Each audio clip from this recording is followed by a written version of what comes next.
Olá, estamos aqui novamente no Sabedoria Podcast. Para mais conhecimento, aí levar mais conhecimento para vocês. Estou com o Thiago aqui, né? Como sempre, entrevistador aí. Estamos aqui com a Rosane, especialista em nutrição, mais especificamente em nutrição clínica funcional. Ela vai explicar um pouco melhor o que é isso. Tudo bem, Rosane? Tudo bom, Cláudio? Tudo ótimo. Quer falar um pouco de você, rapidinho? Vamos lá? Vamos falar um pouquinho, né, sobre mim. Olha, pessoal, eu falo pouco, tá? Então, vou tentar aqui falar o mínimo possível, o mais necessário. Vamos lá. Meu nome é Rosane Cincinnatus, né? Eu sou nutricionista funcional. Eu me formei em 1999, tá? Então, assim, eu já tenho mais de 20 anos de formação. Então, eu peguei todas as etapas da nutrição, né? Desde aquela que era o feijão com arroz, e hoje, né, que a gente tem uma nutrição mais voltada para a bioquímica, né, para a individualidade biológica do paciente, né, do indivíduo, do ser vivo. E a gente consegue aí contemplar com mais nutrientes, né, e trabalhar o indivíduo na sua integralidade. Falando um pouquinho da minha formação, eu sou do Rio de Janeiro, né? Eu me formei aqui na Universidade Federal do Rio de Janeiro, em 99, como eu te falei para vocês. Eu fiz mestrado em Bioquímica Médica pelo FRJ, tá? Eu fiz diversas pós-graduações, inclusive fiz com o Dr. Laí Ribeiro, fiz pós-graduação em Nutrição Clínica Funcional pela VP, fiz pós-graduação em Nutrição Esportiva também pela VP, fiz pós-graduação em nutrição porque são tantas, Cláudio, poxa vida. Nossa. Em fitoterapia integrativa pela Farmatec de Brasília. Fiz uma especialização em nutrição e fertilidade com as melhores nutricionistas que atuam nessa área, que é a Betina Moriz e a Débora Valadão. Enfim, fiz um curso atualmente não, há pouco tempo, sobre modulação intestinal com The Best, que é o Murilo Pereira. Fiz milhões de cursos com Gabriel de Carvalho, enfim, assim, eu sou muito modesta, tá? Então, eu estudei quase tudo que eu poderia estudar em termos de nutrição funcional, voltada para medicina funcional, né? Mas como eu sou nutricionista, então a gente tem uma base maior em relação aos nutrientes. Então, assim, eu digo que eu sou uma pessoa, como eu já falei, eu sou um pouco modesta, eu sou uma pessoa que estou mais ou menos inteirada da bioquímica e da fisiologia que nos habita. Ou seja, sabe tudo, praticamente o mestre dos magos aí, né? Quem dera, né? Se eu soubesse tudo, dava feita, né? Não. Então vamos lá, eu vou passar Falta um pouquinho para saber tudo, sabe quase tudo. 99%. A gente nunca sabe tudo, né? Até você, como a gente não combinou até as perguntas, eu não sei o que vem pela frente. Pode ser que realmente eu não saiba. Essa é a entendeu? intenção. E eu tenho, dentro da minha confiança, eu tenho uma modéstia de dizer, olha, não sei, vamos procurar? Não, tranquilo. Entendeu? Excelente, muito bom. E se for o caso, a gente até, né, faz mais outros episódios, dando continuidade aí na conversa. Dito que esse vai valer bastante a pena para quem estiver nos acompanhando aí entender sobre esse tema, né? Muito importante para a gente. E se caso, né, a gente precisar de mais conversas aí, vamos ver, né? A gente abre mais alguns vídeos. Você citou sobre nutrição clínica funcional. O que é esse tipo, né? Essa especialidade de nutrição? Então, na verdade, eu acho que é o que deveria ter sido sempre ensinado dentro das universidades, né? Como os alimentos podem influenciar beneficamente o nosso estado de saúde, tá? Porque a gente sabe que hoje em dia, né, com a evolução, a gente tem alimentos e produtos alimentícios, né? Então, o que a nutrição funcional se baseia? Ela se baseia no melhor que aquele alimento pode te oferecer em termos de nutrientes, e esse nutriente vai exercer um papel fisiológico ou bioquímico dentro do nosso corpo. Então, a nutrição ela se baseia nisso, da gente oferecer aos nossos pacientes o melhor que o alimento pode ofertar para ele ter uma saúde de fato. É por aí. Excelente. Certo. E você falou sobre essa questão de alimentos, produtos alimentícios. Aí eu pego um gancho numa situação onde a gente tem muito hoje essas questões de fast food, açúcar, que as pessoas hoje vêm muito falando, açúcar engorda, refrigerante engorda, fast food, guloseima, evita. Por quê? Qual é a diferença que a gente tem entre esse tipo de produto alimentício pro que é considerado de fato alimentos? Então, eu gosto de fazer muito assim para os meus pacientes uma analogia, no sentido de que, independente de religião, a gente sabe que houve um criador, né? Criador da gente, criador natureza e tudo mais. Eu costumo dizer que esse criador, ele fez tudo na sua sabedoria. Nosso alimento, tanto o nosso alimento quanto o nosso remédio vem dele, tá? Então, o que eu costumo falar para os meus pacientes é o seguinte: o que é comida? O que é alimento? O que nos vai nutrir o nosso trilhões de células, né? A gente tem cerca de 3 trilhões de células para serem nutridas diariamente. É comida de verdade. O que é comida de verdade? Foi o que o Criador nos proporcionou. Tudo que está na natureza. Então, verdura, legume, frutas, os próprios animais, né? Para quem aí é carnívoro, né? Então tem os animais como fonte alimentar.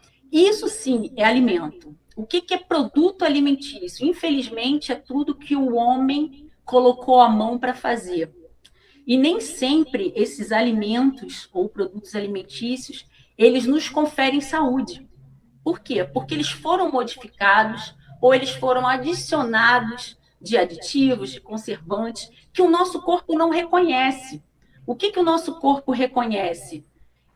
São os nutrientes na sua integralidade, não aqueles que o homem inventou ou sintetizou no laboratório, entende?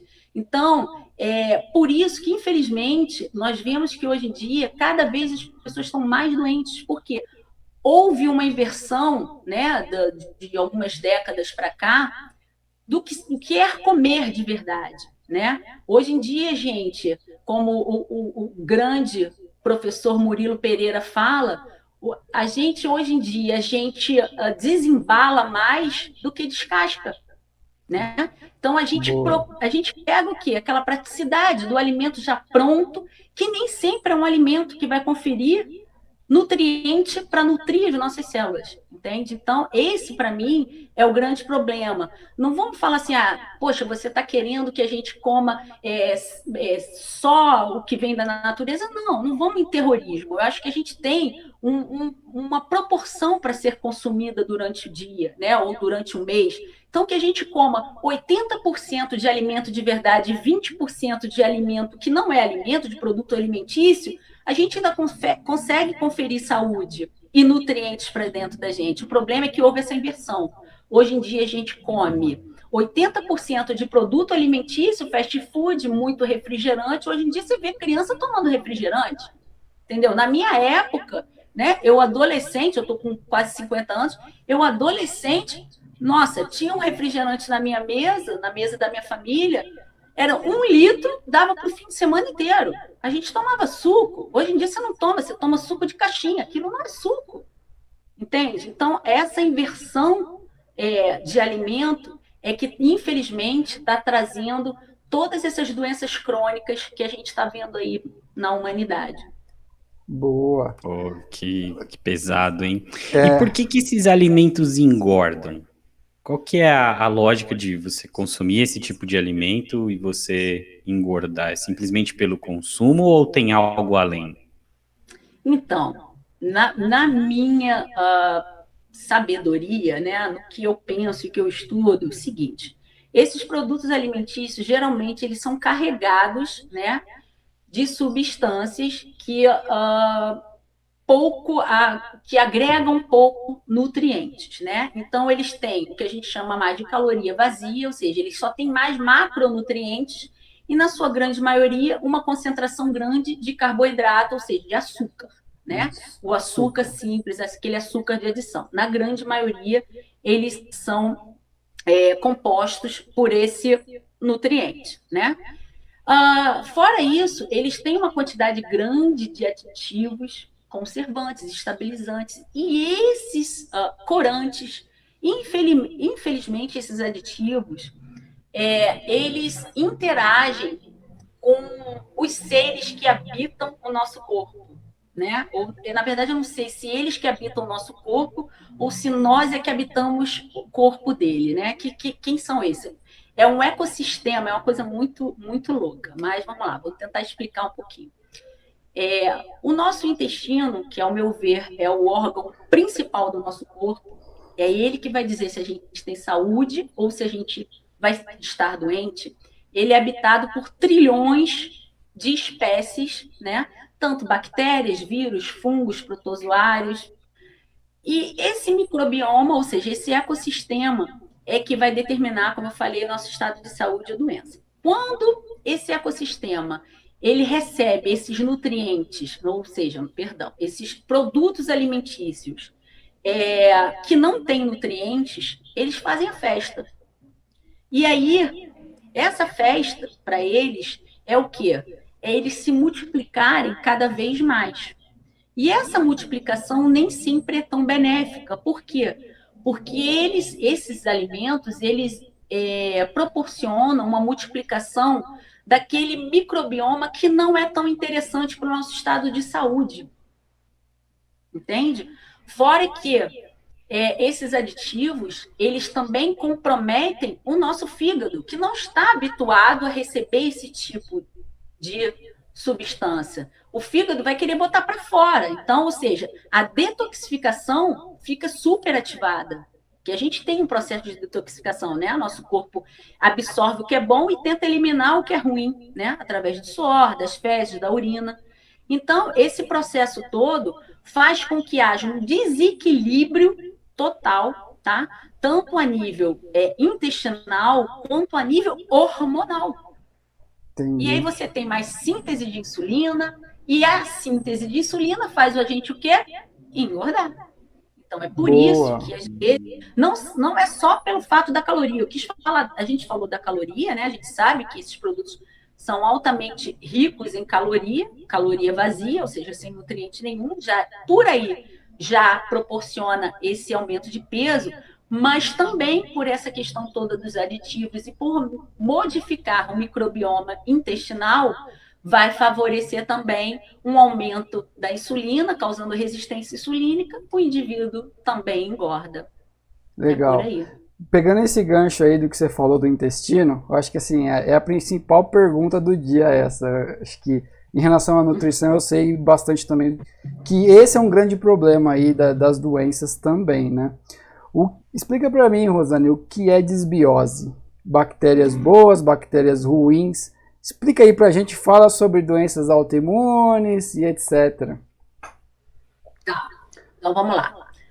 Desbiose é um termo que foi dado para quando há um desequilíbrio desse microbioma intestinal, ou seja, desse ecossistema, né? Eu quero que vocês compreendam que o nosso intestino é habitado por várias espécies, sejam elas, como eu já falei, bactérias, fungos, vírus, protozoários, eles todos vivem em harmonia. Quando eles vivem em harmonia, a gente tem um estado de saúde. Quando esse ecossistema ele é desequilibrado, ou seja, alguma espécie aumenta em termos de proporção a outras, há um desequilíbrio. E esse desequilíbrio promove esse aparecimento, né, ou a incidência maior dessas doenças crônicas, né? Então, a esse desequilíbrio a gente chama de disbiose intestinal. A gente pode ter disbiose, ou seja, um desequilíbrio desses ecossistemas, não só no intestino.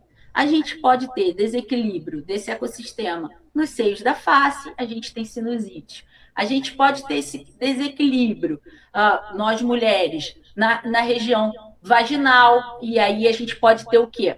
Candidíase de repetição. A gente pode ter no sistema urinário, a gente tem o quê? Infecção urinária de repetição. Então, todos esses e alguns outros, né? Alguns outros desequilíbrios, né? Eles proporcionam o aparecimento, geralmente, de alguma doença, tá? Com relação ao sistema imunológico, é uma coisa um pouco mais complexa, né? Então, vamos lá, vou tentar explicar a relação da desbiose com o aparecimento de doenças autoimunes. Vamos lá tentar explicar um pouquinho para o pessoal o que é, né, uma doença autoimune. Então, assim, a gente tem mais de 70 doenças autoimunes descritas aí na literatura, tá? Umas mais brandas, outras mais agressivas, né? Geralmente, as doenças autoimunes, elas têm um caráter hereditário, tá? Então, porém, ponto e vírgula, nem todas as pessoas que carregam o gene, elas podem desencadear a doença autoimune. Por quê? Porque, graças a Deus, depois dessa descoberta do genoma, né, a gente pôde descobrir que fatores ambientais é que vão levar a você ligar ou desligar um gene, tá? Então, ficou-se acordado que aproximadamente entre 15% a 25% da hereditariedade pode desencadear a doença. Porém, entre mais ou menos 75% vem de fatores ambientais. O que são fatores ambientais? Né? São os gatilhos. Estresse excessivo, uso de medicamentos, processos de má digestão. Vamos lá, medicamentos, quer que eu fale, Cláudio? Fala aí. Fanta. Né? Medicamentos, uso crônico. Vamos lá, uso crônico de antibióticos, inibidores da bomba de prótons. O que são inibidores da bomba de prótons? Omeprazol. Omeprazol e sua classe. Né? Pantoprazol, esomeprazol. Então, uso crônico desses medicamentos, anti-inflamatórios, todos esses medicamentos causam desbiose. Claro que tomados a longo prazo. Antibiótico sempre, tá? Essa classe dos prazóis, quando você toma por um tempo maior que 6 a 8 semanas, você também desencadeia desbiose, tá? E os anti-inflamatórios, a mesma coisa por diminuírem o processo inflamatório. Então, vamos falar das doenças autoimunes a princípio. O que é uma doença autoimune? É quando o nosso sistema imunológico, aquele sistema que vai tentar nos defender, ele começa a nos atacar. Ele ataca, qualquer coisa me atrapalha, tá? Me interrompe, quer dizer, tá? Não, tá ótimo, continua. Então, assim, o nosso sistema imunológico, que né, liberado para nos defender, ele começa a nos atacar. Aí meus pacientes me perguntam assim, Rosane, como que isso pode acontecer?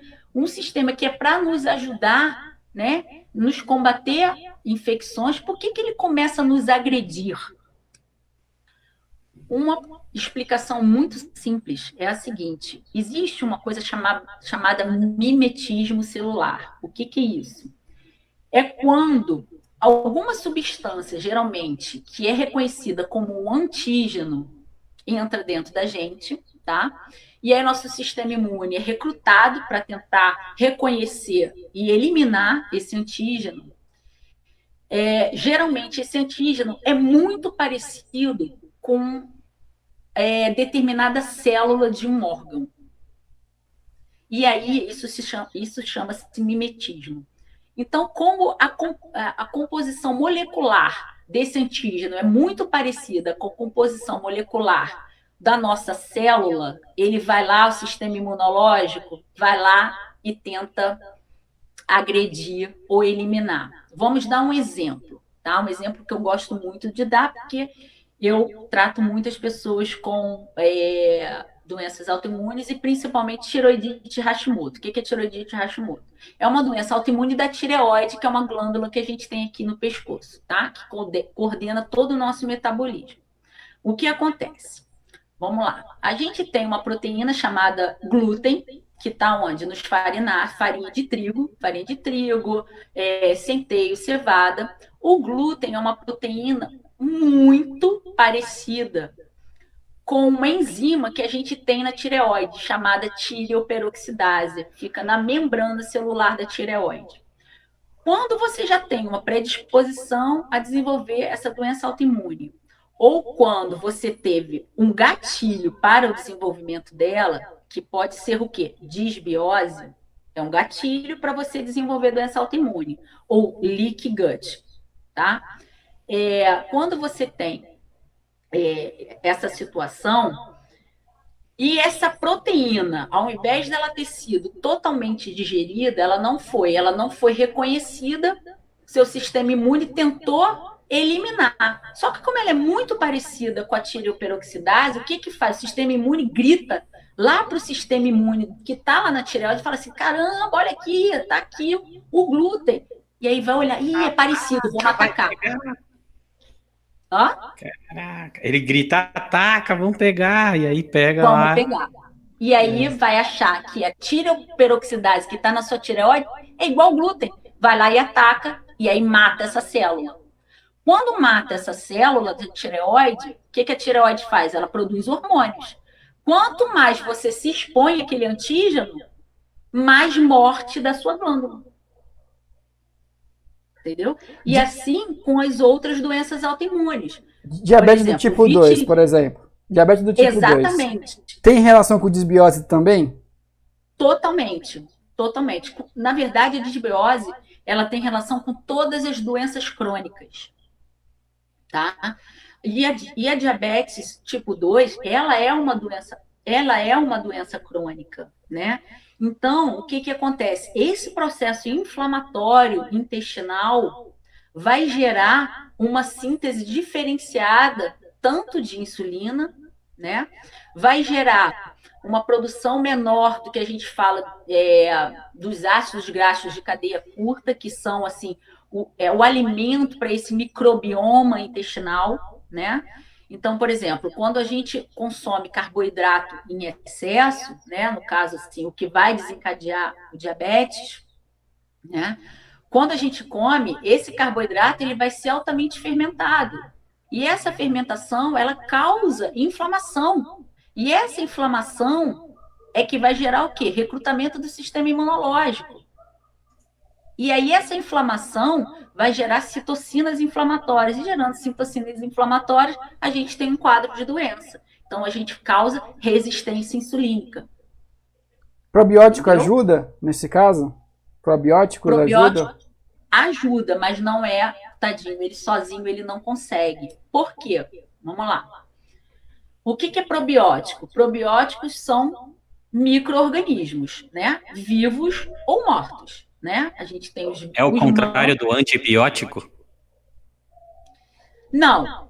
O antibiótico é um medicamento, tá? Que atua por algum mecanismo ou quebrando a parede celular do vírus ou da bactéria, ou entrando no núcleo e destruindo aquela célula, né, viral ou bacteriana, tá? O antibiótico é isso. O probiótico como é que eu posso dizer?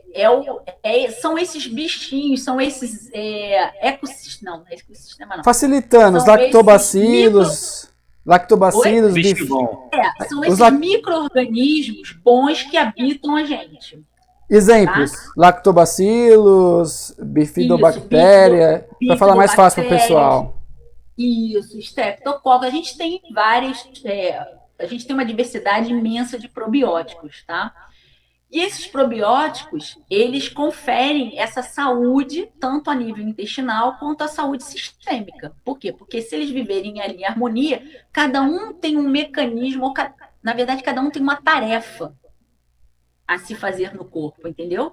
Tem alguns que produzem vitamina B12, tem outros que produzem vitamina K, tem outros que atuam na candidíase, tem outros que atuam na bexiga. Então, assim, a gente tem várias tarefas que eles executam durante o dia para se manterem ali para manter o nosso corpo. Então, a gente tem que ter uma diversidade boa de probióticos.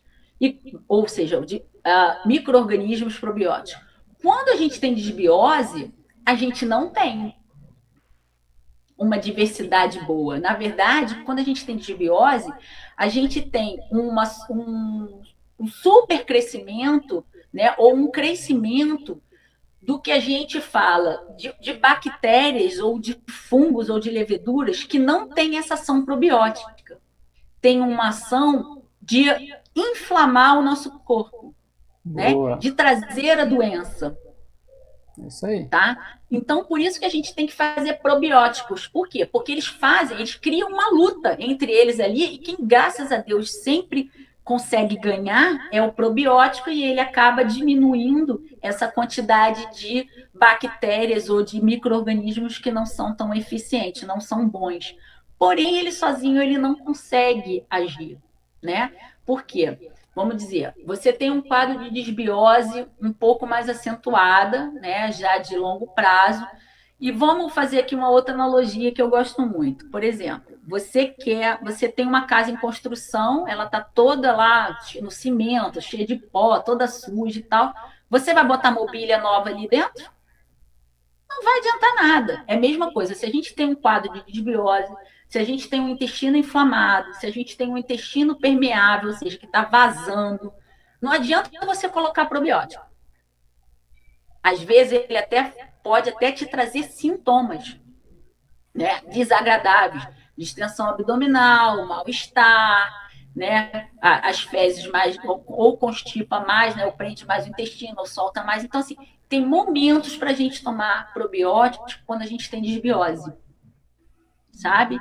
Então, primeiro a gente precisa reorganizar a casa e depois, o que a gente chama, reinocular esses probióticos, que são vida para a gente. Na verdade, são vida desde que sejam reinoculados no momento correto. E usando essa mesma lógica da casa, onde eu vejo que, sei lá, a casa tá suja, tá desorganizada, tá com pó, e eu não vou pôr mobília nova na casa, né? Trazendo agora pra gente, pro nosso organismo. Como eu vou fazer, ou como eu posso fazer para enxergar que a casa está suja? Existe algum tipo de exame para eu descobrir como é que está o meu organismo, a ponto de eu descobrir qual tipo de disbiose eu tenho, o que está desregulado? Como é que é feito esse tipo de exames e diagnósticos? Tá. A gente tem alguns exames, tá, que são clássicos, mas para mim, eu acho que a clínica ainda, para mim, como nutricionista já antiga, né, na área, para mim a clínica é soberana, tá? Claro que eu acho que o exame ele tem que vir como complemento caso a gente não consiga ter esses sinais e sintomas bem descritos pelo paciente, né? Então, por exemplo, sinais de que a gente tem disbiose, tá? Ou alteração da permeabilidade intestinal, ou então um desequilíbrio do microbioma intestinal, seja ele por bactérias ou por fungos. Queda do seu nível de atividade, cansaço frequente. Não estou falando a nível intestinal, não, tá? Estou falando manifestações extras intestinais. Depois a gente fala das intestinais. Quadros de depressão, cansaço exacerbado, insônia. Cara, tem muita coisa. Esse eu amo. Refluxo, gastrite. Aí vamos para os intestinais. Esses são básicos, mas a gente tem inúmeros, tá? Depois, se você quiser, eu posso te mandar por escrito, você bota lá para o pessoal quais são os casos realmente, porque são muitos, inúmeros, tá? Aí vamos lá para os intestinais. Má digestão, estufamento, sensação de plenitude gástrica, sensação que o alimento não desce, queimação, que mais? Fezes, ou constipação, ou diarreia, tá? Que mais? Porque são tantos, gente. Nossa, eu tô ouvindo aqui, tô só fazendo os tique, tique, tique, tique. Porque assim, sinceramente, é muito difícil alguém hoje em dia não ter. A alimentação é muito ruim hoje em dia, né? A alimentação está muito ruim. Exatamente. O processo digestivo também está muito ruim.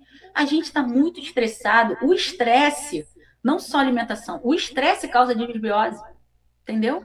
Então, a gente vive aí num quadro de disbiose diária. Só que a gente, às vezes, consegue modular isso mais facilmente quando você ainda não toma vários medicamentos. Por quê? Porque você chega no médico, aí vem a questão.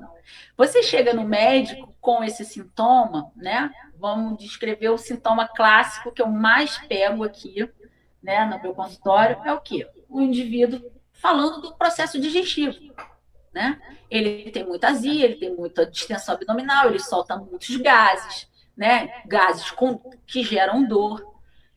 E aí, né, você vai fazer até, às vezes, uma endoscopia, tá lá, você tem um grau de gastrite, você tem uma esofagite, né? Você vai tomar aquela classe bendita dos prazóis. Que se você tem... Eu não estou aqui dizendo que eu sou totalmente contra, tá? Até porque, né, existem as indicações, né? Se você tem uma úlcera, se você tem uma ferida no esôfago, né, uma esofagite, é importante, com uma úlcera, claro que você tem que diminuir a produção de ácido, porque o ácido vai estar ali irritando mais ainda, né? Só que essa classe de medicamentos, a própria literatura, ela diz que ela tem um período de uso entre 6 a 8 semanas. E o que a gente vê são pessoas tomando a longo prazo. Eu já peguei paciente com 10 anos tomando omeprazol. Ou seja, o processo digestivo dessa pessoa é caótico, né? Ela está toda destruída por dentro. Por quê? Porque se o ácido do estômago não fosse necessário, o criador não teria colocado. Certo? Então, o fisiológico, o natural é a gente ter ácido. Entende? E você chega com uma queixa, e é um dos medicamentos, né, que é mais prescrito. Qualquer coisa, estou tomando anti-inflamatório. Vamos tomar omeprazol. Você está tomando qualquer medicamento. Estou tomando antibiótico. Vamos tomar um omeprazol. Nossa, é para proteger seu estômago. Cara, o nosso estômago não precisa de proteção. Ele já tem a proteção normal, que é o quê? O ácido e o muco. Eles ali se equilibrando. E o ácido também ele serve para matar as bactérias, fazer uma limpeza do alimento, né? Para não causar desbiose. Para não causar desbiose também. Exatamente. O ácido é uma barreira fisiológica contra o crescimento de bactérias, principalmente H. pylori. Quem tem H. pylori não tem ácido. Por quê? O H. pylori é uma bactéria que coloniza primeira e segunda porção de intestino delgado. Se ele conseguiu subir e colonizar seu estômago, foi porque você não tinha ácido. Porque se você tivesse ácido, ele não cresceria. Entendeu? Então, o que eu vejo muito hoje é isso, as pessoas com deficiência na produção de ácido clorídrico, tá? Ou porque usam medicamentos, né, a longo prazo, ou porque estão sob estresse e o estresse diminui a produção fisiológica do ácido, ou porque come besteira, né, mais besteira do que comida de verdade. Então, infelizmente, essa falta de ácido vai comprometer todo o processo digestivo. Por quê? Se você for estudar fisiologia digestiva, você vai ver que todo o processo digestivo que vem adiante precisa do ácido. Se você não tem uma quantidade de ácido adequada sendo sintetizada no estômago, você não tem produção de enzimas digestivas para quebrarem o alimento que você come. Você não tem produção de secretina, colicistocinina, que são hormônios liberados lá pelo seu pâncreas, tá? Você não tem produção de bile e nem de bicarbonato e nem de água, ou seja, acabou o processo digestivo. Tudo que, por exemplo, uma explicação assim muito simples para qualquer leigo compreender. Todos os alimentos que a gente come, eles são à base de quê? Proteína, carboidrato e gordura, né? Lipídio. A proteína, ela precisa ser quebrada a aminoácido. Nosso corpo não reconhece proteína, ele reconhece aminoácido. Ele usa aminoácido. O nosso corpo não reconhece carboidrato, ele reconhece glicose. O nosso corpo não reconhece gordura, ele reconhece ácido graxo. Se você não tem ácido, não há essa quebra. Então, a proteína que você comeu, ela não vai virar aminoácido. Ela vai chegar lá no seu intestino inteira proteína. E aí, o que acontece? O corpo não reconhece, ou vai para... continua o caminho e chega lá no intestino. Quem vai ter que digerir? Bactéria. Ou então, quem reconhece? Sistema imunológico. Começam as doenças autoimunes. Ótimo. Por uma proteína mal digerida. E se chega no intestino, bactéria, quando come muita proteína não digerida, aminoácido, elas se multiplicam. Qualquer ser vivo, quando come demais, ele se multiplica. Então, essas bactérias vão se multiplicar. E essas bactérias que consomem proteína não são as melhores espécies que vivem dentro da gente. Elas são chamadas proteobactérias, próteo de proteínas, elas consomem proteína.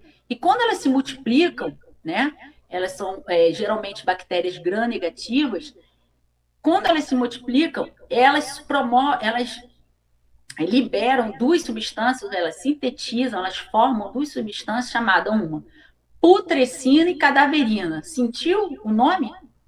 Imagina. Não é muito bonito, né? Não. Então, ou seja, toda pessoa que hoje em dia você sentiu, até a gente mesmo, sentiu que soltou um pulmar fedorento, caramba, não digeriu proteína. Não digeriu proteína por quê? Ou porque tem pouco ácido, ou porque não tem enzima para digerir a proteína. E aí é um pulo para todas as doenças. Então, eu digo Legal. assim, o pum fedido, o pum fedorento, para mim, é um indício de má saúde. Pegando esse gancho, o refluxo, ele é excesso de ácido ou falta de ácido? Porque o omeprazol, o que ele serve? Ele serve para diminuir o ácido do estômago, né? E as pessoas que têm refluxo costumam tomar um omeprazol para diminuir. É realmente o excesso ou tem pouco ácido para digerir? Explica um pouco aí disso daí. Excelente pergunta, tá? Isso também é descrito na literatura, tá? Tudo que eu estou falando aqui para vocês tem respaldo científico. 99%, inclusive esse número, tá? Esse percentual. 99%, tá? Dos casos de gastrite e de refluxo não são decorrentes do excesso de ácido. São decorrentes da falta de ácido. Ou seja, você acha que nossa, tem muito ácido, está dando refluxo, está queimando tudo. Claro, por quê? Vamos lá, vamos tentar explicar mais ou menos isso aí.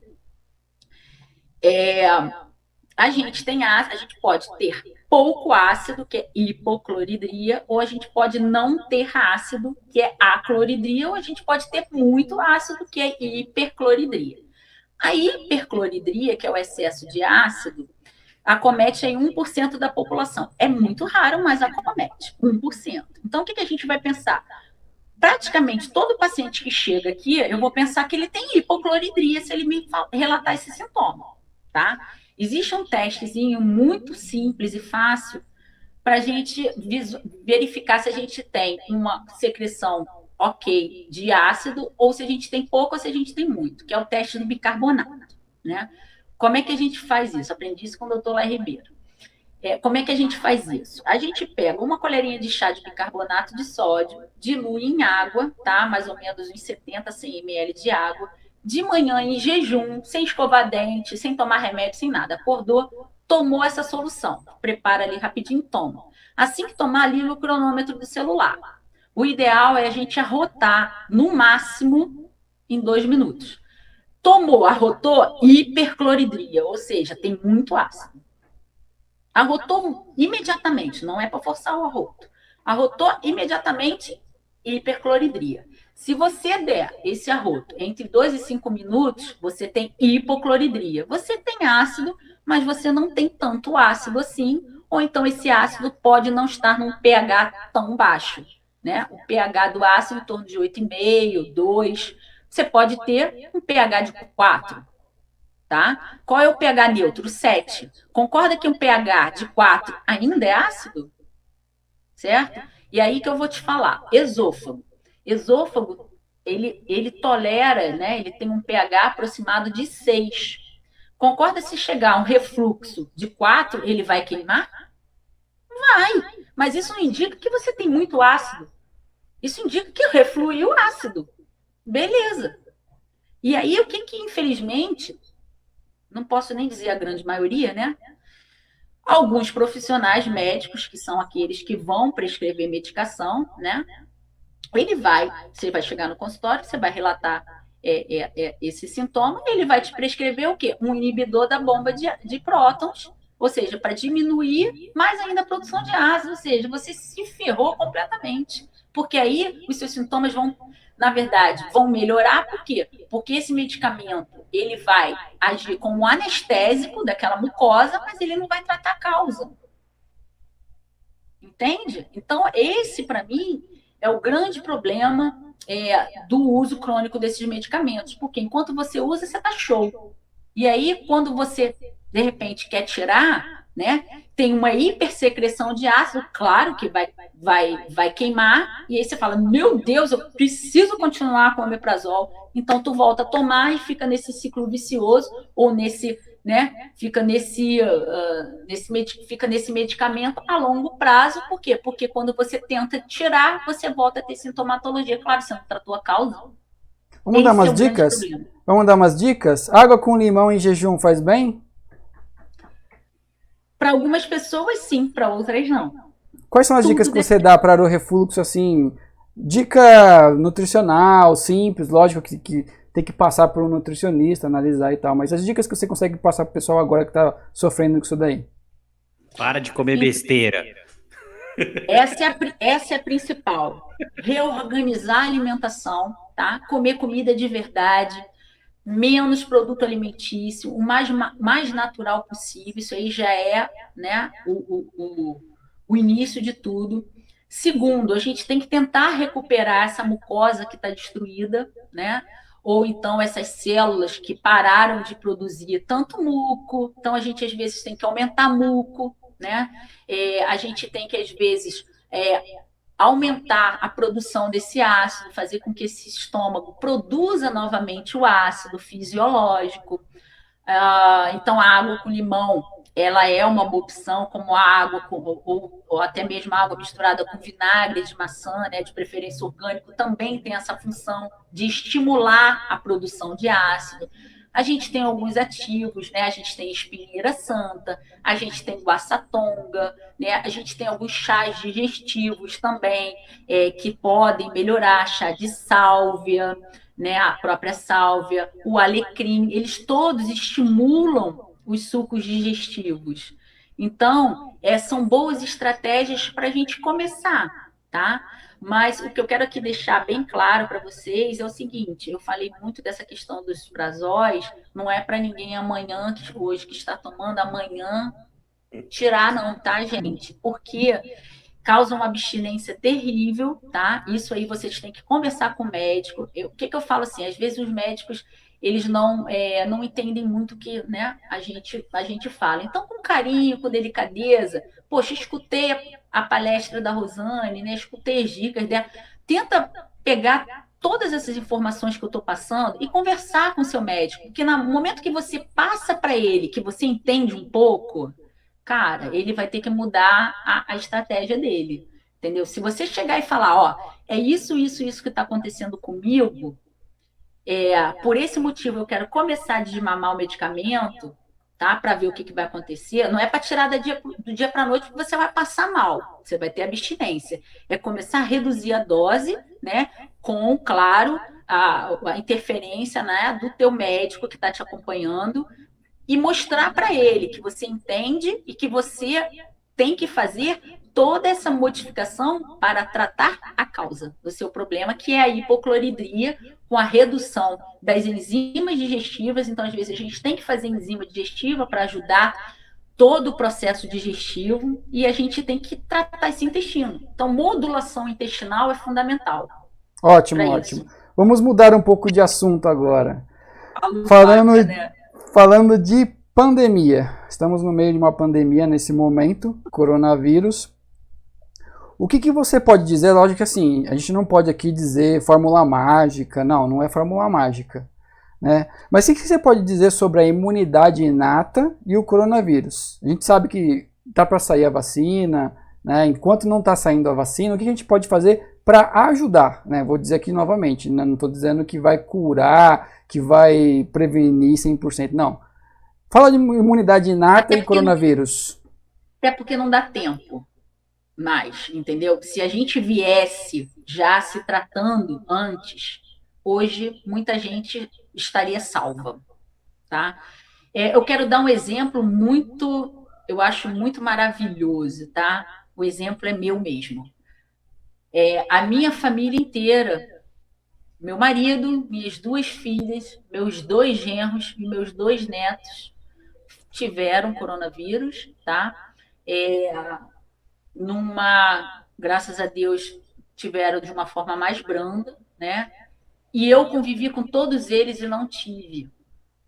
Aí eu te pergunto, o que eu tenho que eles não têm?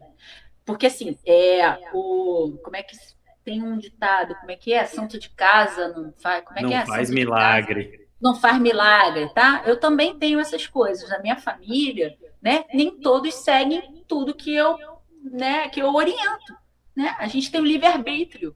Eu tenho uma filha que faz medicina, sabe? E não posso falar não, tá? Né? Então é assim, qual eu acho o grande diferencial? Sabe, o meu valor de vitamina D é 120. Eu tô há anos com esse valor. Anos com esse valor. 120, fica oscilando, 120, 123, 124. E eu faço atividade física regular. Só tem isso, porque eu convivi com eles na mesma casa, comia a mesma coisa, não separei porcaria nenhuma, entendeu? Então, eu só tenho essa explicação. E isso, Cláudio e Tiago, está descrito na literatura. Posso mostrar para vocês vários artigos observacionais, randomizados, de agora, final do ano, de novembro, dezembro, publicados em revistas boas, que fizeram estudos com a população, tanto que pegou Covid e teve a forma mais branda, e pegou Covid e teve um desfecho pior. Todas essas pessoas que tiveram um desfecho pior tinham níveis séricos baixos de vitamina D. Por quê? Vamos lá, o porquê. Eu acho que isso é fundamental. Por quê? A vitamina D, na verdade, ela não é uma vitamina, ela é um hormônio, né? Ela foi dada essa nomenclatura erroneamente, mas eu acho que isso ainda vai mudar. Nós temos a graça de termos o maior expert em vitamina D no mundo, médico brasileiro, chamado Dr. Cícero Coimbra, tá? Que é o expert. Quem puder segui-lo nas redes sociais, YouTube, Instagram, é um cara fenomenal que já fala isso há anos, né? Sobre vitamina D como coadjuvante, né? Na imunidade inata. O que é imunidade inata? É aquela que a gente nasce, né? A gente tem 2 tipos de imunidade, inata e a gente tem adquirida. Adquirida através, né, nosso estilo de vida, né? Através do que a gente pega de vírus e o nosso sistema imunológico consegue produzir anticorpos. Porém, a imunidade inata é aquela que está de frente. Quando entra, né, qualquer tipo de invasor, é aquela que vai lá e vai tentar reconhecer e anular, para que depois venha a imunidade adquirida e, tipo, varrer a casa, né? E, infelizmente, essa imunidade inata, ou felizmente, né, ela é dependente de vitamina D. Então, todas as pessoas que têm os níveis séricos de vitamina D adequados, e aí vem um outro ponto, que a maioria dos médicos considera o valor de vitamina D de 30 bom, é um valor péssimo, péssimo. Não se baseie em valores de referência, tá? Que o laboratório nos dá.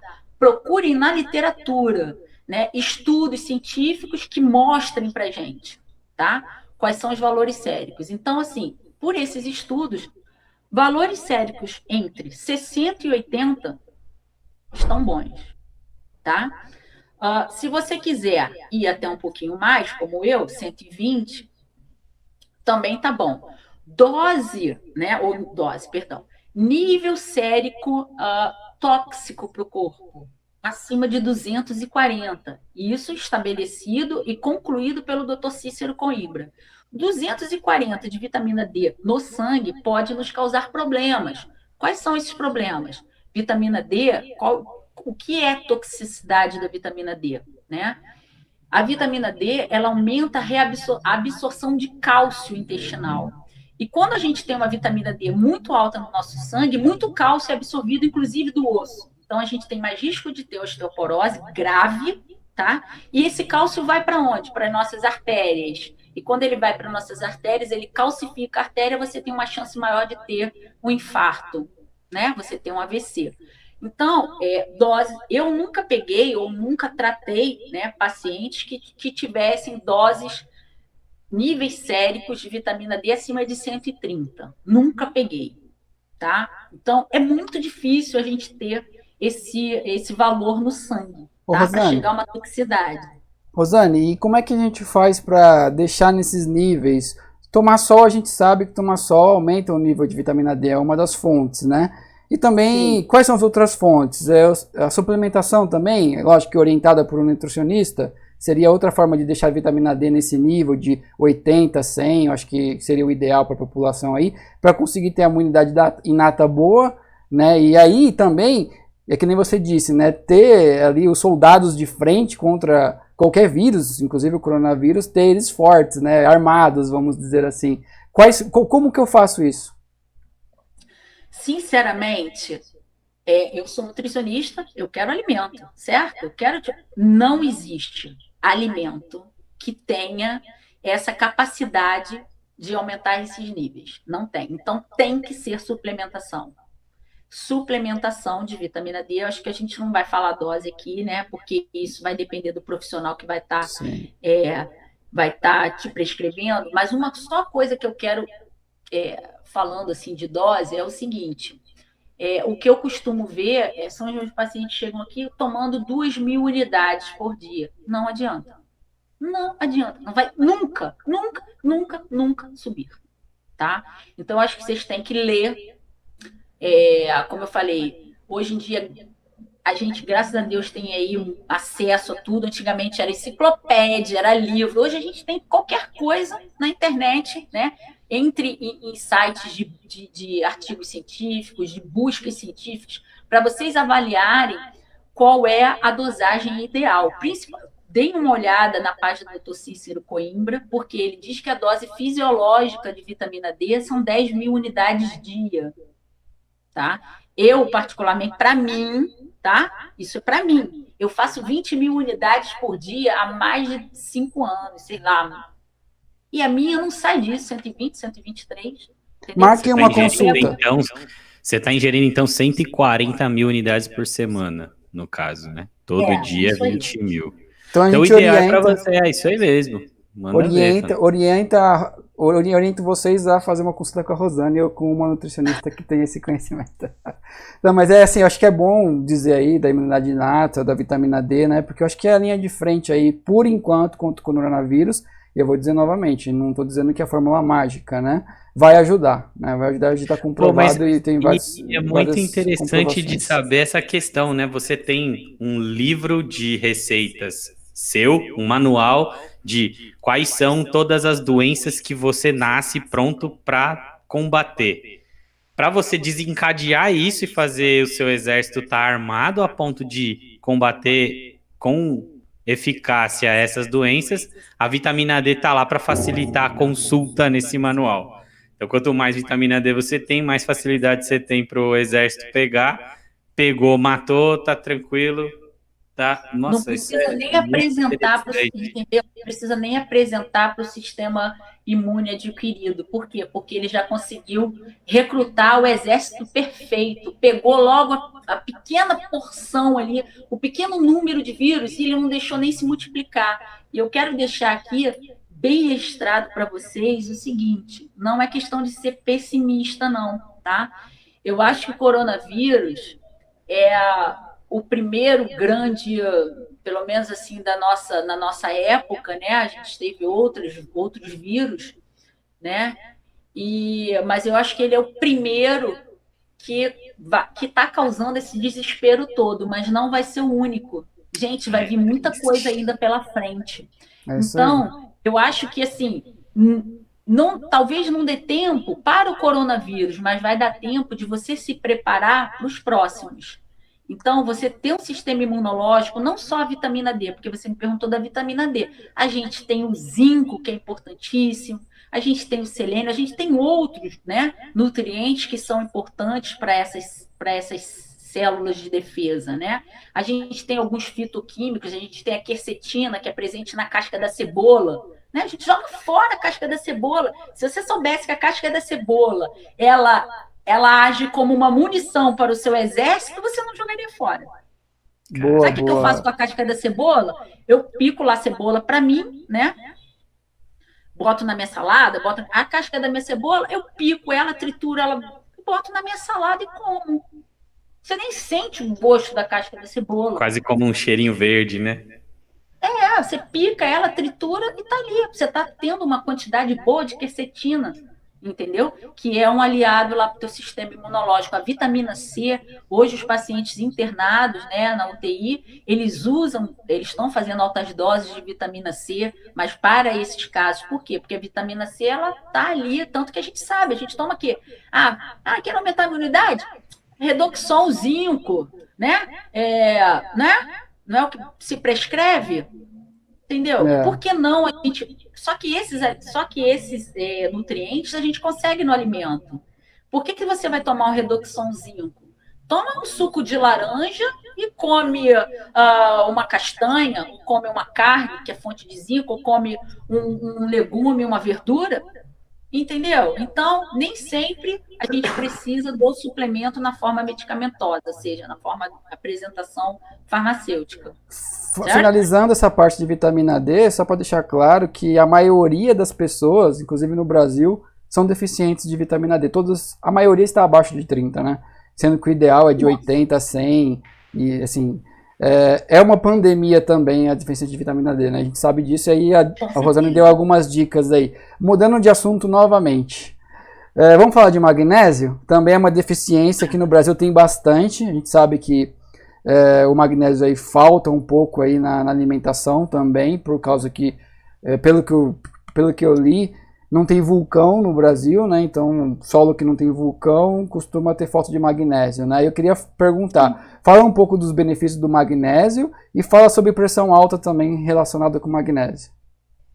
Pois é. Pô, estão me sabatinando, hein? Tá legal.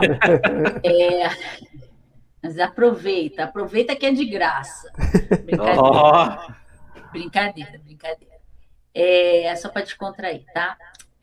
Então, vamos falar um pouquinho do magnésio. O magnésio, ao meu ver, é o principal, tá? Mineral que o nosso corpo necessita. Como você já falou, infelizmente a gente tem solo pobre, né, em magnésio. Então, assim, as nossas verduras, legumes e frutas têm magnésio, mas não tem na sua essência uma quantidade boa. Então, se você ainda come pouco, menos ainda você tem, né? O magnésio é um mineral essencial para mais de 300 reações do organismo. Sem magnésio, muitas coisas não funcionam. Muitas reações não acontecem. E é o que mais a gente vê são pessoas deficientes em magnésio. Um exame tão simples e corriqueiro, né? E tão barato que o médico ou o profissional poderia solicitar para o seu paciente e não solicita. Ele lembra de solicitar o sódio, o potássio, o cálcio, mas não lembra do magnésio. São poucos pacientes que eu pego aqui no consultório, né, que já vem com o exame de um profissional, que tem o magnésio. Aí eu falo, meu Deus, cadê o magnésio? Não pediu, aí tenho que solicitar. Então, como solicitam tanto o sódio quanto o potássio, solicitem também o magnésio. Por quê? Porque se a gente vê que o indivíduo tem uma deficiência de magnésio, a gente tem que suplementar. ou suplementar via alimentação, né? Ou aí eu penso assim, se ele tem um nível no sangue baixo em magnésio, é porque ele não come alimentos fontes em magnésio, né? Principalmente quem? Vegetais, né? Frutas, mas principalmente os vegetais. Então, talvez não seja uma boa opção a gente oferecer o alimento. Claro, a minha função como nutricionista, como eu falei, né, lá no início, é nutrir através do alimento. Mas a grande maioria que chega para mim aqui hoje fala assim, Rosana, eu não como legume, verdura e fruta. E aí, eu faço o quê? É a grande maioria, entendeu? Então, assim, para as mães que estão aqui me escutando e não comem, por favor, façam seus filhos comer. Mesmo que você não coma, dane-se você. Agora, o seu filho, você tem obrigação de oferecer, porque o seu filho vai ser o seu espelho. Né? Ele vai comer o que você oferecer. Se você não der, o teu filho não vai comer. E ele não vai ter hábito e ele vai dizer que não gosta. Tá? Então, mesmo que você não coma verdura, fruta e legume, ofereça para o seu filho. Tá? Então, às vezes é muito difícil, então a gente tem que suplementar o magnésio, né? Níveis séricos de magnésio ideais no sangue é entre 2,2 e 2,5. E o que eu vejo? 1,5, 1,6. E esse magnésio que aparece no exame de sangue não reflete o magnésio intracelular, ou seja, dentro da célula. Se no plasma, no soro, está baixo, imagina dentro da célula. Né? Dentro da célula, ele é necessário para gerar energia. Por quê? Porque ele entra num ciclo bioquímico chamado ciclo de Krebs, que é aquele ciclo que gera ATP, que nos dá energia, que deixa a gente falar, deixa a gente ativo. Né? Então, isso é um dos ciclos, né? Um dos locais que é necessário o magnésio. Então, esse ciclo, para girar, ele depende de magnésio. Se não tiver magnésio, ele para. O indivíduo está cansado, está morto, tá? Não tem ânimo para nada, deficiência de magnésio. E fazendo uma correlação com o que você falou, Cláudio, da hipertensão, muitos médicos, né? Ou muitos, ai meu Deus, não posso falar muitos profissionais associam, né, a hipertensão arterial ao excesso de sódio. E nem sempre é o excesso de sódio. Aí você vê, toma aqui uma dietinha hipossódica, né, coma menos sal, para início de história. O problema não é o sal, o problema é o sódio, certo? São coisas diferentes, né? O sal é NaCl. Então, o problema é o sódio, tá? E aí, o que a gente vê? Na verdade, as pessoas se beneficiam muito pouco com a restrição do sódio, no caso de hipertensão. Então, o paciente que chega aqui para mim com pressão alta, eu falo assim, olha, não se preocupe com sódio. Claro, não vou falar para você, coma uma batata frita o dia inteiro, salgada. Né? Vá no cinema, se enche de pipoca salgada. Não, coma o normal e vamos aumentar a sua ingestão de quê? Potássio e magnésio. Inclusive, fazendo um link, Cláudio e Thiago, cãibra não é deficiência de potássio, cãibra é deficiência de magnésio. Todo mundo acha que é deficiência de potássio, aí vai comer banana. A banana é rica em magnésio, rica em potássio também. Mas quem levou lá as palmas? O potássio não, mas foi o magnésio. Tá? Então, conduta nutricional para hipertensão arterial é sódio com moderação, aumento de magnésio e potássio na alimentação. É isso aí, basicamente. Excelente, era exatamente isso que eu queria escutar. Vamos lá, vamos para outra pergunta aqui. Você está cansada? Você quer continuar? Né? Tá, eu vou mandar a última. Vou mandar a última. Desde as 8 da manhã atendendo, mas manda. Vou mandar a última então para você. Fala um pouco de chá. Chá faz bem para a saúde? Limpa o organismo? Ajuda? Fala um pouco de chá, dos chás em geral. Chá gelado, chá quente. Vamos lá. Chá é um alimento, a gente pode considerar, na verdade, um alimento, né, maravilhoso. Por quê? Se a gente for aí estudar sobre o chá, ele tem milênios, né? Ele já é utilizado há milênios, né? Pelos nossos ancestrais, né? Que pegavam lá as folhas e extraíam os seus compostos, né? Daquelas folhas, ou raízes, ou caules. E eu gosto muito de trabalhar também com a medicina tradicional chinesa, onde a base, né, da saúde, né, a base dos nutrientes ou dos alimentos, não é dos alimentos, o que eu queria te dizer? A base da saúde em si, ela vem desses compostos contidos nos chás. Então, a medicina tradicional chinesa, ela utiliza muito, né, esses produtos para determinar ou para prevenir doenças ou para melhorar saúde, né? O que tem nos chás? Como eu falei, o Criador foi perfeito. Então, ele botou na natureza tudo que a gente precisa. Nosso remédio está ali, gente, sabe? Inclusive, acho até que a cura, ou sei lá, a vacina, está ali na natureza e a gente não percebeu, sabe? Então, a cura que eu digo de todas as doenças assim que são, né, mais difíceis de terem um tratamento eficiente. E essas ervas, né, tanto a níveis de folha, caule, de raízes, eles têm o que a gente chama de compostos fenólicos, né, que são fitoquímicos que atuam, eles não são alimentos funcionais, agem como fitoquímicos. O que são fitoquímicos? Eles se assemelham a um efeito de um medicamento sintético, só que na sua forma natural, sem exercer efeito colateral e sem exercer efeitos altamente tóxicos, tá? Então, vamos lá. Chá nem sempre é um alimento, ou é um produto, porque não é um alimento, é um produto que não tenha efeitos colaterais. Ele pode ter efeitos colaterais dependendo da sua dose. Que não tem um negócio do veneno, depende da dose. É a mesma coisa o chá, né? Algum tempo atrás, eu posso apagar a luz aqui, ver se fica ruim.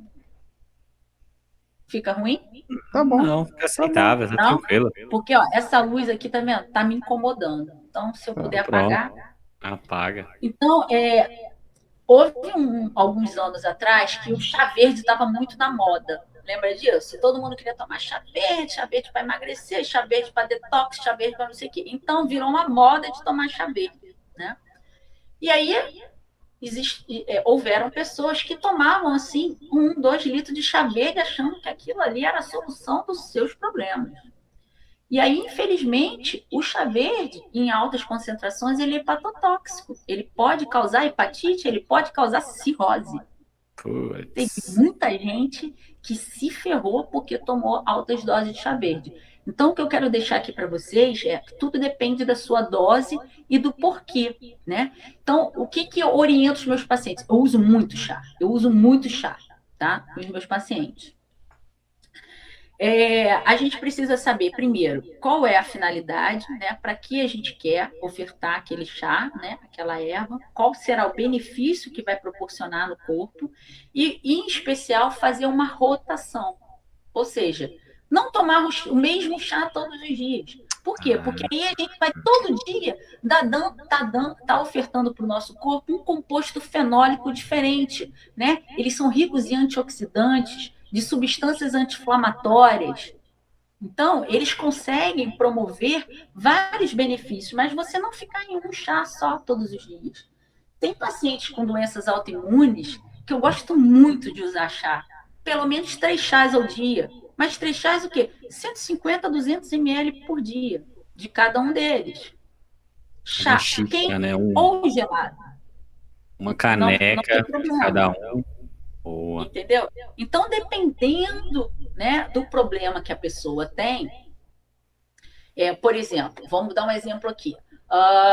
No hipotiroidismo, um chá que é muito benéfico para o hipotiroidismo é o chá Tulsi, que é um chá muito utilizado na medicina chinesa, na medicina indiana, que é a Ayurveda. Ele traz muito benefícios para o corpo. né? Quando você tem uma doença autoimune, quando você tem hipotiroidismo. Um chá altamente digestivo para quem tem gastrite, quem tem úlcera.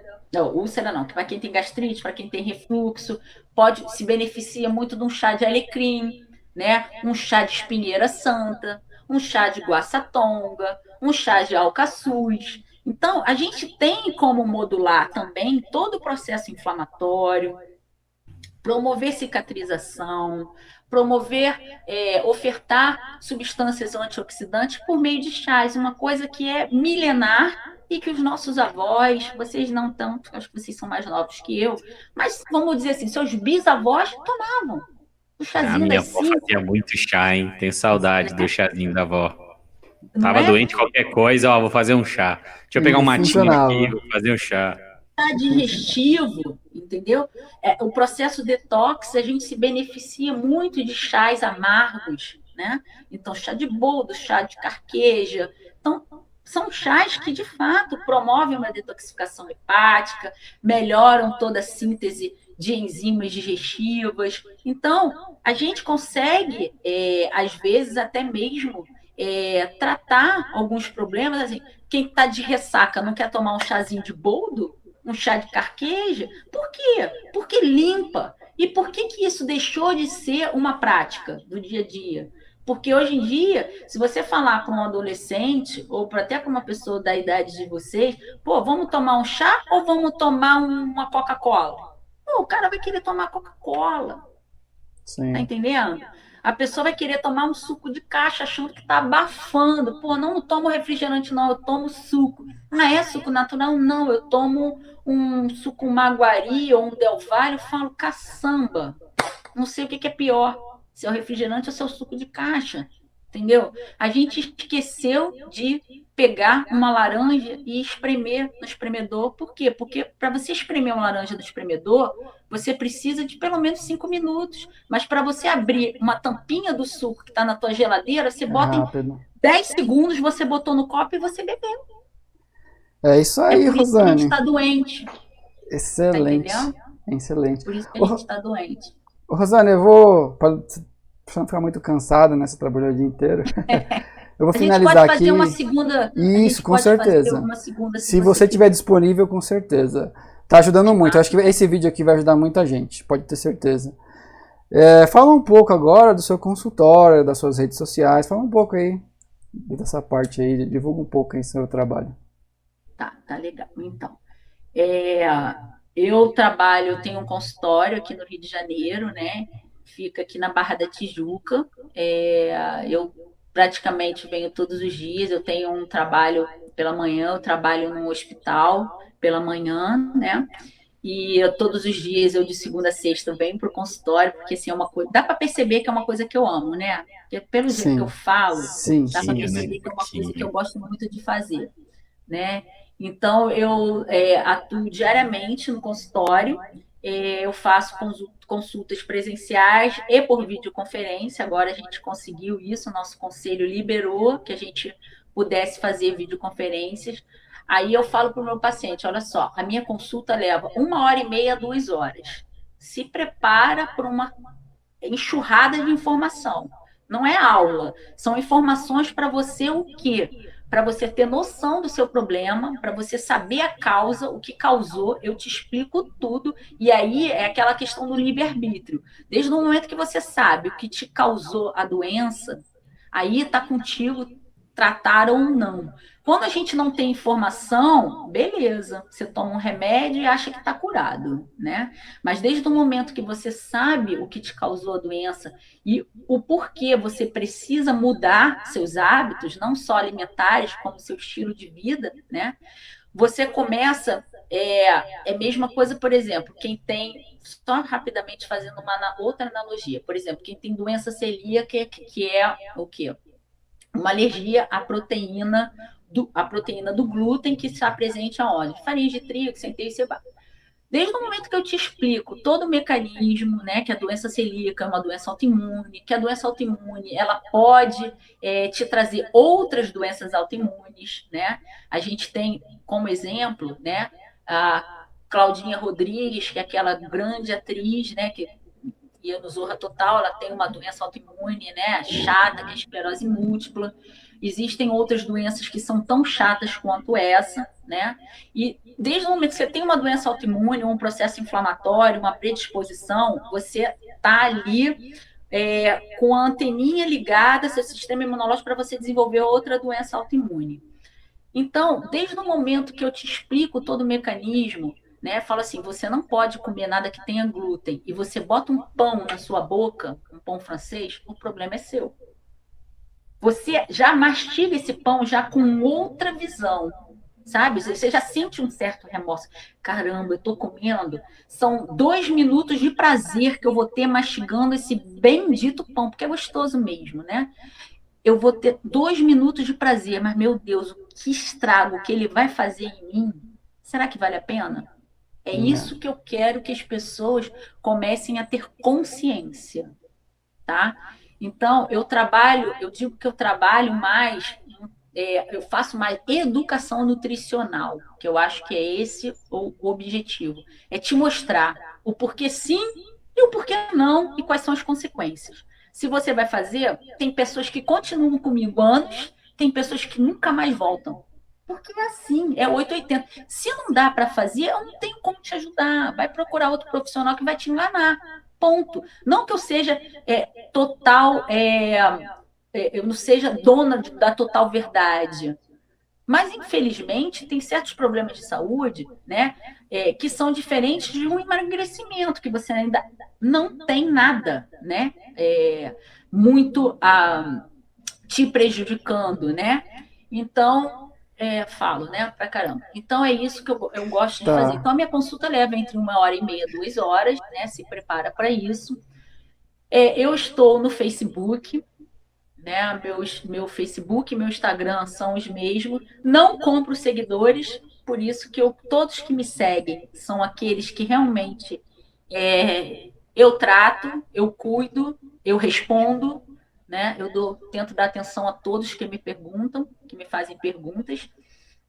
Então, o meu Instagram e meu Facebook. Também confesso que o meu Facebook eu quase não dou muita chegada nele, né? Porque, assim, eu penso o seguinte, sou eu praticamente que cuido de tudo, né? Eu cuido das minhas redes sociais, eu cuido do meu consultório, eu cuido dos meus pacientes, eu trabalho no hospital, eu cuido da minha casa. Então, assim, se eu tiver que dar muita atenção para as minhas redes sociais, eu vou ter que deixar de dar atenção para alguém. E aí, se alguém, às vezes, é meu paciente. Então, eu faço o que eu tenho que fazer na rede social, beleza, tchau, pão duro. É isso aí. Então, meu Instagram, meu Facebook, Rosane Cincinatos, depois se escreve, tá, Cláudio? Porque meu sobrenome é isso. Tá bom, pode deixar. Rosane Cincinatos, ponto nutricionista. Tá bom. Aí eu tô lá, quem quiser mais informações, tá? Eu E tenho uma secretária muito bacana que dá todas as informações. Nós vamos divulgar você também, vamos ajudar a divulgar você. Essa parte da internet a gente vai te ajudar bastante agora, você vai ver. Então, para finalizar aí, eu queria agradecer, de coração mesmo, Rosane. Eu acho que o objetivo do canal aqui é trazer conhecimento para as pessoas, né? Hoje, infelizmente, as pessoas vendem conhecimento, a gente quer trazer de graça o conhecimento para as pessoas. E eu acho que essa entrevista é sensacional porque trata de saúde. As pessoas precisam de saúde e, infelizmente, às vezes são enganadas e ficam viciadas em remédios, sendo que poderia tratar isso de uma forma natural. Agradeço de coração mesmo. Quer falar alguma coisa, Thiago? Saúde, conscientização, que baita aula. Olha, pra gente ainda durou menos de 1h30, hein? Estamos no crédito aí, temos uns 10 minutinhos de crédito. E, Rosane, muito obrigado pelo bate-papo, foi excelente. Nossa, aprendemos demais. Espero que você aí que esteja assistindo também tenha aprendido. E a gente tá montando uma playlist no Spotify com as músicas que os convidados indicam. Então, diga aí uma música, qualquer estilo que você queira colocar na nossa playlist. Pois eu não sei cantar, não sei falar, mas tem uma música que eu gosto bastante. Cara, vocês podiam ter me avisado isso, né? Para eu selecionar, porque assim, pensando muito rapidamente, eu não sei nem como é que é essa música. É daquele, já é uma música antiga, daquele, não sei falar, gente, é Pharrell Williams, qual é? Aquela Happy, É isso aí. Beleza. Boa. Entendeu? Eu acho que essa aí é a música para descrever a minha pessoa, tá? Sou humana, cheia de problemas, como todo mundo, né? Às vezes otimistas, às vezes pessimistas, porque isso faz parte da vida. Mas, assim, eu acho que o grande diferencial em mim, né? Eu estou fazendo a minha própria autocrítica. O grande meu diferencial é que, primeiro, eu amo o que eu faço com todo o amor possível. Eu acho que essa é a minha missão, tá? É tentar levar saúde para as pessoas, é tentar explicar para as pessoas o porquê elas estão adoecendo, é tentar acender uma luzinha ali na cabeça, sabe? Então, eu faço isso que eu fiz aqui com vocês com todo o prazer, porque é mais uma porta para as pessoas ouvirem o que eu tenho para falar, sabe? E tentar se modificarem para terem um futuro, uma saúde melhor.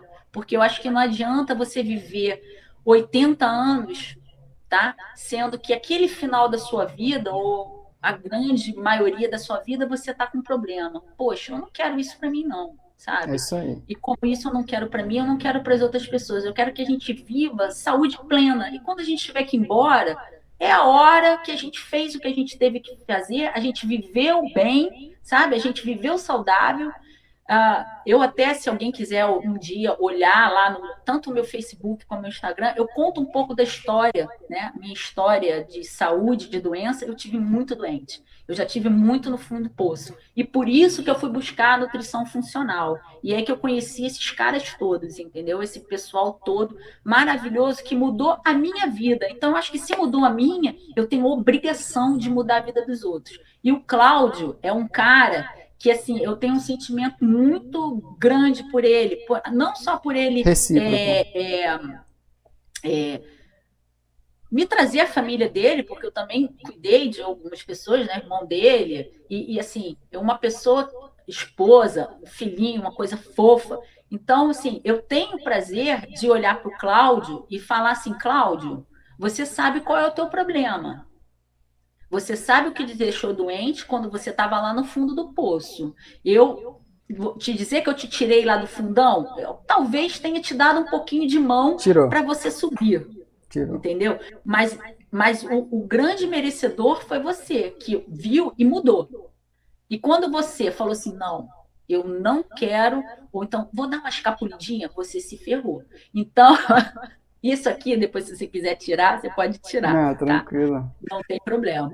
Mas eu queria te dizer que, assim, você viu como o seu estado, né, como aquela alimentação que não estava te fazendo bem, né, foi o que te deixou lá no fundo do buraco, né? Mas, resumindo, a Rosane é uma nutricionista coração. Eu vou dar um rótulo para ela, coração. É uma pessoa que te trata com o coração, que é difícil você ver hoje em dia.